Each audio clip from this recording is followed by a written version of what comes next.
Hi, I'm John, and I'm a level 1 chef. I'm Daniel, and I am a level 2 chef. I'm Tracy, and I've been a pastry chef for over 9 years. This is a really simple recipe that I got from my mom, and we make it for all different family events. Carrot cake was always a little bit of an anomaly. I never understood how vegetables could be put into dessert food, but they can be, and they're delicious. My recipe is a little different because instead of using ground cinnamon, we're going to be using a 5-spice blend.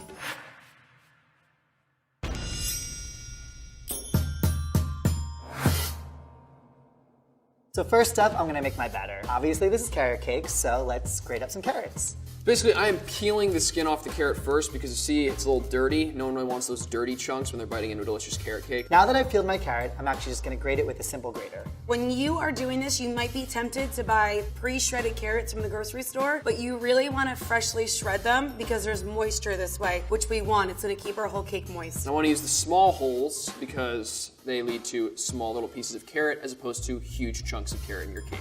I like using the big size of the grater because I like nice big visual indicators of what you're about to eat. I like to have a chunkier grate in my carrot cake. Just don't grate your fingers because been there.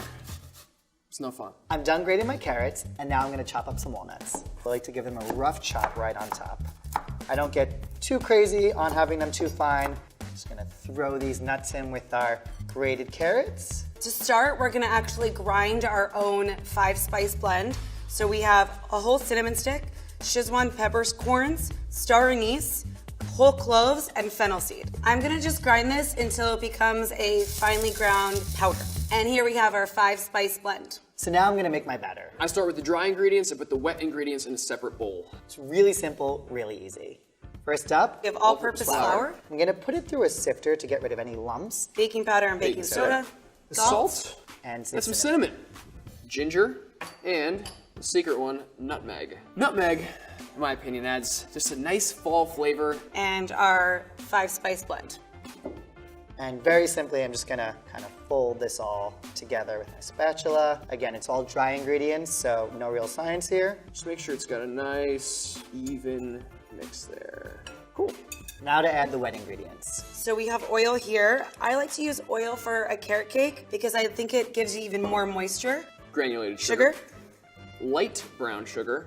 2 different kinds of sugar might seem weird, but the brown sugar actually gives it a different flavor and adds to the color. and we're gonna begin just to mix these together. And then we're gonna add in our eggs. They make baking possible to help things rise. We've got Vanilla extract just for some added sweetness. We've got applesauce. It adds some flavor, and like there's still a little cinnamon in the applesauce. It's like an added sugar without adding extra sugar. So now I'm gonna mix together my dry and wet ingredients with a hand mixer. Biggest goal here is to make sure that all the dry ingredients come off the sides of the bowl and get really mixed in for the batter of the cake. There's really no need for a machine because we're not creaming anything, so this makes it really quick. Make sure all the egg is broken down. No one wants a yolk in their mouth. Gonna fold in the carrots and nuts to complete the batter. We're gonna add our freshly shredded carrots. About just a minute or so of folding in the carrots and the nuts. So once your carrots are blended in, you're gonna go ahead and add all of your dries. Usually with any kind of cake that's like a creamed base, you would alternate your wet and dries to make sure you don't get too much gluten development. Because this is one step, thanks to it being oil-based, I can actually just continue to stir, and once my flour is incorporated, I'm good to go. So I poured in gradually, a little bit over time, just so you're not completely mixing everything together. Helps keep it consistent, and you don't want to over-stimulate the batter and over-gyrate it. And here we have our batter. All right, now let's bake this bad boy. First up, you gotta grease this pan. I'm gonna separate the batter into 2 9-inch pans and coat them both with nonstick spray. Just so they release super easily when we go to take our cake out of the oven. Then I'm gonna layer in my batter. It's pretty heavy, so try not to drop your bowl. Nice, even, the last little bit. Now I'm gonna actually weigh out each layer of cake. I want all of my cakes to be the same weight, so they are all the same thinness, so my cake is level throughout. Layer number 2, and we have our 3rd layer here, and our final layer. As kids, we all used to lick the spatula, but there's raw egg in here, so I'm not gonna mess with that. So we have our cake batter portioned out. Try to even it out as much as possible without obviously overworking it. All right, now they're ready to go in the oven for about 30-35 minutes. Now I'm gonna bake this at 350 degrees for an hour and 10 minutes in the oven. They're gonna go in a 325-degree oven for about 8 to 12 minutes to bake. My favorite part, the frosting. Here I have already softened cream cheese. The people's cheese. A full block of that stuff goes into the mixer. I'm just gonna let it go in the mixer for about 5 minutes. I don't know why we use cream cheese frosting with carrot cake. It just pairs so nicely. It's like the perfect accompaniment. And occasionally, if it gets stuck, just kind of scoop it off the sides. Once we have beat our cream cheese, we're gonna add our room temperature butter. And I'm just gonna lightly blend these two together. Then I'm gonna add in my vanilla. extra. Gets it nice and sweet. And little by little, I'm gonna start adding in my confectioner sugar. Which is going to make it very, very sweet. Or else it's just cream cheese, and no one wants cream cheese on their cake. Turn up the speed here a little bit to get this really going. When it's combined, I'm gonna finish by adding my chai spice and my vanilla bean. Our chai spice is a mixture of allspice, cloves, cinnamon, cardamom, and a little bit of ginger. So it's a really nice balance with our cream cheese. And for the last touch, orange zest. So I just like to add it as a little flair. It's a flair piece. Orange for flair. And here we have our chai spice cream cheese frosting. I do like to actually lick these because there's no egg in this. Alrighty. My frosting is done. I'm also making a topping for my carrot cake, which is gonna be a whipped ganache. This chocolate is a caramelized white chocolate, also known as a blonde chocolate. And it's made with muscovado sugar, so it's super earthy, kind of mapley, which is why I wanted to pair it with the carrot cake. I'm gonna begin by boiling our cream, and I'm adding some inverted sugar, which is gonna help with texture and mouthfeel, as well as glucose syrup. And now I'm gonna begin my emulsion for my ganache. We wanna make sure that we do not add more air into it. As you keep adding the hot cream, the emulsification will come together. Now this needs to sit overnight so it can actually crystallize. Our cream will then cool down, and then we'll be able to whip it to put on top of our cake. So I took my cake out of the oven, let it cool for about an hour. Letting the cake cool is important because if you add the frosting while the cake's still hot, it'll start melting and won't look as pretty at the end. So my carrot cake is 2 layers. So after it's cooled, you can take the bottom half and transfer this onto the plate. So we have our 4 sheeted and baked carrot cakes. So I'm gonna start by taking my cake board, and I'm just gonna put it right on top. And I'm gonna flip my first layer over. And now I'm gonna begin putting the frosting in between each layer. Just glob it right on here. I mean, it's dessert. We're all cheating a little bit. You want to make sure that the frosting is even, and you don't want to use too much because you still want to save some for the top half. We have divided our frosting up, so that way we know we have an even amount on each layer of cake. I get the top and the sides frosted. It makes it look a little more uniform. And I don't worry about it being perfect. I think there's something nice about the imperfections in baking. I like to kind of run my frosting all the way to the edge to make sure that when I actually slice my cake, every bite has frosting. Layer 1 is done. Layer 2, I kind of like to just make sure we press it in. So if there's any air pockets, we can kind of make sure those flatten out. Cream cheese frosting traditionally always is on a carrot cake. I think it complements it very well. It keeps it thick, uniform. Layer 3, and our final layer. And we are leaving the top empty so we can put our whipped ganache on top. This now needs to go in the fridge so the frosting can harden up, which is gonna make it a lot easier to slice. And my cake is frosted. So now just to add a pop of color, this is something that my mother does.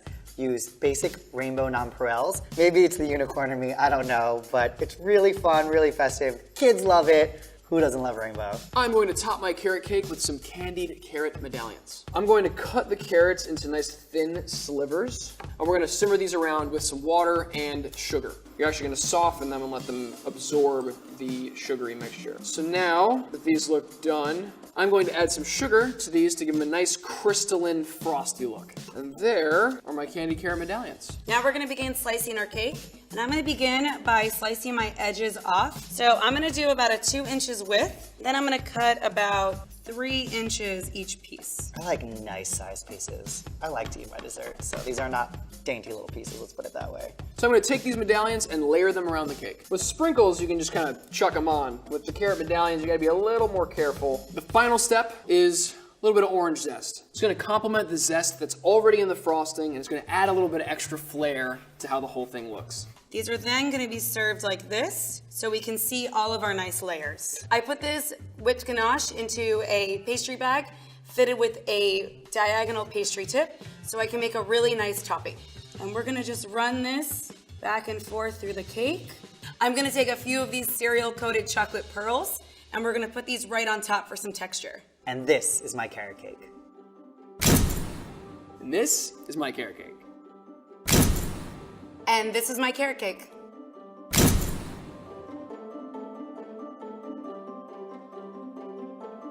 This looks so good. I cannot wait to try this. That's great. That came out exactly how I wanted it to. It is good. It is really good. Delicious texture. Everything's perfect. The frosting's great. The candy medallion tastes awesome. You even get some of the orange zest. You get that delicious winter spice from the 5 Spice. All of that working really well together. It's great. This turned out exactly how my mom used to make it. I'm super happy with the results. As we've seen, making carrot cake can be extremely easy or relatively complex. Flour, baking powder, baking soda, and salt were a part of all chefs' dry ingredients. Flour gives structure to the cake. Flour. Good stuff. The baking powder and baking soda make batter airy and fluffy while also helping the product rise in the oven. Perfect. Look at that. Oh. John used cinnamon in his recipe. Daniel used a mix of cinnamon, ginger, and nutmeg. I personally think ginger goes hand in hand with cinnamon. And Tracy used a Chinese 5-spice blend. Cinnamon provides an almost peppery fragrance and adds a spiciness and familiar warm flavor to the cake. Daniel's ginger and nutmeg also added a bit of lemony, peppery, and nutty flavors. Tracy's Chinese 5-spice blend is sweet, robust, aromatic, and spicy, and elevates the flavor of any baked good. Sugar is the basic building block of any dough or batter mixture, providing its essential sweetness. The bond between sugar and water allows sugar to lock in moisture so cakes do not dry out too quickly. It also caramelizes when heated, promoting browning. Oil and eggs were a part of everyone's wet ingredients. Oil, like sugar, is a tenderizing agent that keeps the cake from drying out while baking. It gives you even more moisture. It is also used in correlation with baking soda and baking powder as a leavening agent. Eggs react to flour and oil, providing structure and strength. Of course, all of our chefs use grated fresh carrots. Carrots contain water and add moistness to the crumb of the cake. They also develop a caramel-like fragrance when baked, enhancing their texture and flavor. During baking, heat is transferred from the oven through the pan and into the batter. This means a baked product bakes from the side towards the middle and from the bottom towards the top. John used a glass baking pan, while Daniel used metal pans and Tracy used metal baking trays.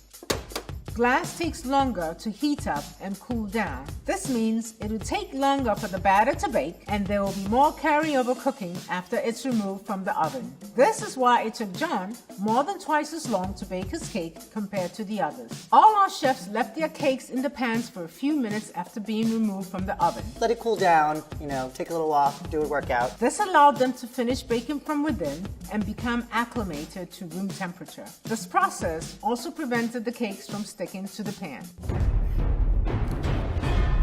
All 3 chefs use cream cheese frosting for their cakes. The slight tang in cream cheese frosting makes it ideal for carrot cake. Tracy made a whipped ganache for the top of her cake, which is a mixture of chocolate, heavy cream, glucose syrup, and inverted sugar. Glucose syrup makes the ganache extra glossy, while inverted sugar prevents crystallization and adds a flavor sweeter than table sugar.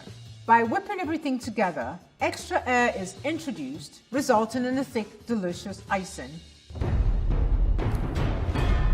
John finished his cake with standard sprinkles, giving his icing a bright, colorful look and crunchy texture. Daniel made candied carrot coins for his topping. By simmering carrot slices with sugar and water, their fibers softened and absorbed the sugar solution. That, coupled with the natural sugars in the carrot, created the candied effect. Tracy finished off her cake with some Verona Dulce Crunchy Pearls, which are biscuit cereals coated in chocolate, providing some crispiness and an extra level of sweetness. Carrot cakes are moist, decadent, and a great way to get kids to eat